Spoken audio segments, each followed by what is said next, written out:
नमस्कार साथियों, मैं राकेश कुमार।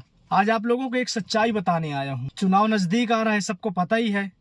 आप लोग ना एक चीज पूछिएगा, ग्राम प्रधान से लेकर विधायक तक कोई भी व्यक्ति वोट मांगने आता है तो उससे ये जरूर पूछना कि आपको किस अधिकार पे वोट दे दें। पूछोगे ना आप लोग? लगता तो नहीं है, फिर भी कह रहा हूँ, पूछ लेना एक बार कि क्या किया है।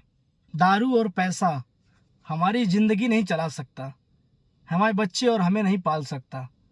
5 मिनट का नशा है, उतर जाएगा, फिर हाथ फैलाना पड़ेगा। तो ये जो वोट मांगने के लिए आते हैं और आप लोगों से कहते हैं ना, आदिवासी हो या दलित हो, अरे तुम मेरे मित्र हो, तुम मेरे सगे भाई जैसे हो। 5 साल कहाँ थे? जीतने के बाद कहाँ चले गए थे? जीतने के बाद आपको ये भाई याद नहीं आया, ये मित्र याद नहीं आया? चुनाव नजदीक आया तो 1000 रिश्ते बना लिए दलित आदिवासियों से। क्यों? यही मित्रता है? कुछ नहीं है। क्यों? सही कह रहा हूं ना? कुछ नहीं है, ये भ्रम है। और आप जैसे लोगों को मूर्ख बना रहे हैं, और उनमें इतनी काबिलियत है कि हम सबको मूर्ख बना सकते हैं, क्योंकि हम लोग मूर्ख हैं। बहुत भोले लोग होते हैं ना, कोई प्यार से बात कर दिया तो हम तुम्हारे हो गए। ऐसा नहीं है। भूखे मर जाएंगे, बच्चे नहीं पाल पाएंगे। दारू पीने से एक टाइम नींद तो आ जाएगी, लेकिन दूसरे टाइम भूख से मर जाएंगे।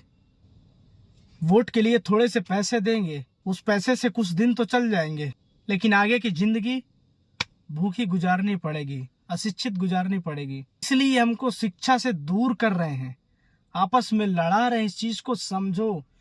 किसी भी पार्टी के व्यक्ति को गांव के अंदर प्रवेश नहीं करने दो। हमको रिकॉर्ड दिखाओ कि तुमने हमारे गांव के लिए, हमारे लिए क्या किया है, उसके बावजूद ही उसे गांव के अंदर प्रवेश करने दें। ये मेरी आप लोगों से विनती है, बार बार कह रहा हूं। वरना जिस तरह जिल्लत की जिंदगी जीते चले आए हैं और आगे जीते चले जाएंगे, और अगर इस बार नहीं सुधरे तो मेरी बात याद रखना, जिंदगी में कभी नहीं सुधर पाओगे, कभी अपने आप को सही साबित नहीं कर पाओगे। मुझे लगा कि सच बोलना चाहिए तो मैं बोल दिया, क्योंकि आप सब हमारे हो। मैं पूरे देश के लिए नहीं कह रहा, मैं केवल अपने ग्राम पंचायत के लिए कह रहा हूँ। मैं ये बात केवल अपने ग्राम पंचायत के लोगों के लिए कह रहा हूँ, क्योंकि आप यदि सुधर गए ना तो हमें बहुत सुकून मिलेगा। मेरी बात यदि अच्छी लग रही है तो शेयर कीजिएगा वीडियो, और नहीं लग रही है तो मत कीजिएगा, क्योंकि मैं फेमस होने के लिए वीडियो नहीं बना रहा हूं। परदेश में रह रहे हैं हम, लोगों से हमारी मजबूरी पूछें।